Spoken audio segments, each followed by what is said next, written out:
ba yun? Si Takatak. Hindi. Eto. Oh. Ito pala yung ano ko eh, apo ko eh. Bagong apo ko eh. Nahanap kita doon. Puta. Mahusay mamili itong apo ko. Puta talagang ano. Anong mga sa lolo ah? Ano pangalan mo?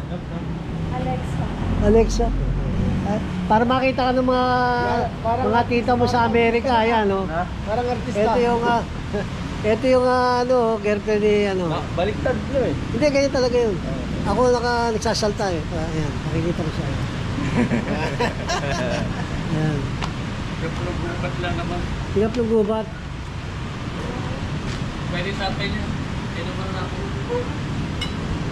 Eh, mabait naman si Ashley. Ano, wala akong masasabi dito. Okay ba? Okay? Baka napipilitan ka lang, ha? Hindi ka ba napipilitan? Sabi mo kagad sa akin kung napipilitan ka, ha? Eh, pala magkaalaman na. Puta, magkaalaman na tayo. Puta, ako madaling kausap, eh. Botong-boto lolo ah. Pagka sinabi mo na ano... Ito, ano yan? Lahi sa Castro yan. Tanong mo ngayon Ay, si teka. sabi mo. Si Salome, ano mo? Lola mo ba yun? Yung mga nasa sila Perla. Sabi mo, nakita mo si Tito Tino. Mga kasama ko sa Amerika yun. Tsaka si ano, yung may... Ano ba pangalan mo may ano, yung may publication dito? Celia. Celia ba yun? Yung anak dito nag-aaral. Dito. Hindi, umuwi nga siya dito yung asawa, yung ano, sundalo. Dito mo yung nagpa-dispedida. Sino yun? Merla po. Hindi, Perla yung kilala ko si Perla eh. Kilala ko yun. Hindi, yung mag-asawa, dito may bahay na dito sa may Gubat. Ano pa, giginto ata yung ano nun eh. Hindi, Ibarra. hindi, lalaki na yung babae.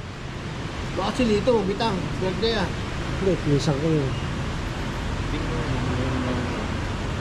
Hindi, yung isang babae. Ano pangalan ng mga babae? Si Celia, Laura, si Pelia, sino pa? Clarita po. Ha? Clarita po. Hindi ko kilala yun eh. Kilala ko si Perla, si Celia, tsaka yung may asawa. Magaganda lang yung kakilala ko. Ha? Magaganda. Bakit ba yung ano? Hindi, magaganda. Magaganda. Dahil niya magaganda. Ay, nakita mo naman yung tsura. Ayan. Panalo yun. Si Salome, nasa Salome. Parang nanalo sa loto ah. Kaya eskwela ko yun eh. Sabi mo, kilala ba si Tito Tino, yung nag-aaral sa Plugubat? Sa Marciano ko gumraduate eh. Diyan ako gumraduate sa Plugubat eh. Pero pag pangit yung ano, wag mo nang tanongin din. Pero kung pangit siya, hindi ko nakakausapin eh. Kaya alam ko kinausap ko yan, medyo may ano eh. Bawal naka-live ah. Kalay ba? Sige na. Naka-live.